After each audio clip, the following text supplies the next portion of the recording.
When we get to cucumbers, there's a lot of different varieties on the market again. There's small ones that are good for pickling or gherkins.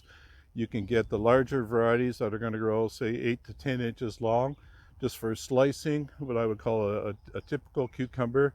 This variety is called patio snacker. It's a compact plant.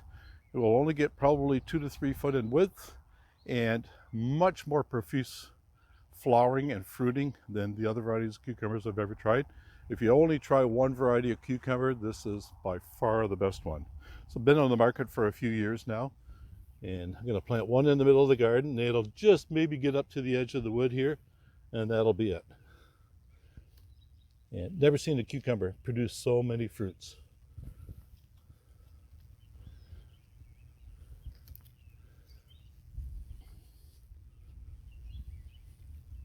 Again, about 2.5 to 3 feet apart to give them room to grow. Again, just soil level in the pot, level with the garden soil. And then we have another variety of cucumber. This one is called English Telegraph. It's going to be a much narrower, longer one that sometimes you buy in the store through the winter. And excellent for slicing and eating fresh. A little larger growing one, so I'm going to put it on the edge of the garden here. And if it gets big, it can fall over the wall's edges later on in the season, and that doesn't seem to bother it.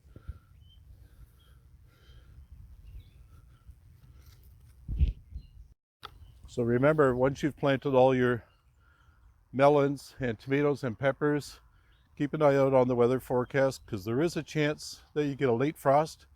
You'll have to come out and find a way to cover, and just putting a little plastic pot over it on a hard frost is not enough. You have to have a little bit more protection than that.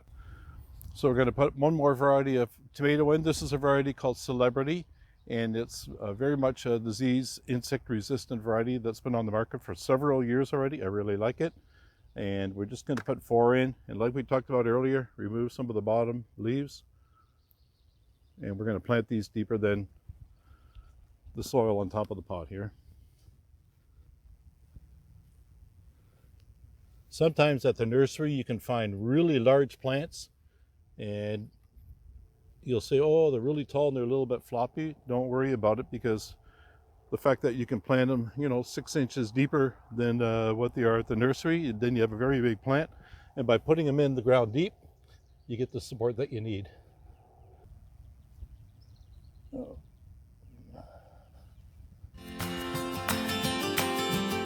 A lot of people will tell us that they have trouble growing peppers in the garden. And there's a couple things to remember.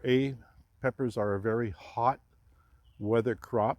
They do not like cool. They do not like damp soil that never drains out. So the sunnier spot in the garden that you can find, the better.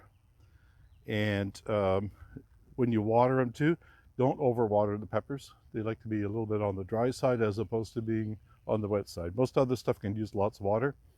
Peppers, skip them every once in a while. This one's a Golden Star variety. It's a bell pepper, easy to grow as long as you have good sunny spot.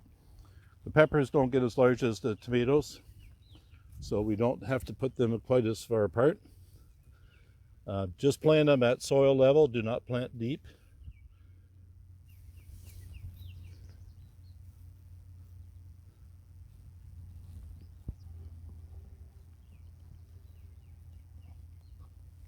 Just lightly press them into the ground again. And you can see they're well rooted already from at the nursery.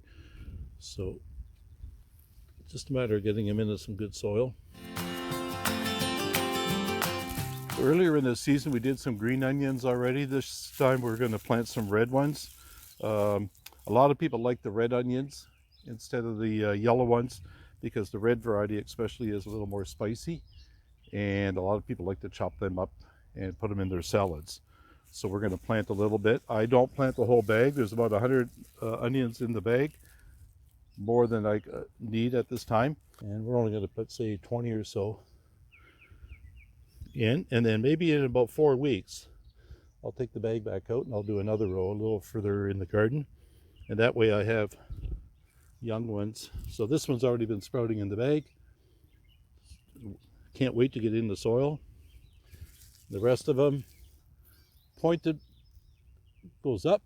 You see a little button on the bottom where the roots were, that goes down. I just push them in the ground, only about 2 inches apart, because what we're going to do is, as these start to grow, once they're about this high, I'm going to start pulling every other one out and use them in my salad greens and let the other ones grow a little bit bigger. So I just keep going down the road, take every other one out, or sometimes I'll get one that grows really big and I'll pull it out and let the smaller ones beside it continue to grow.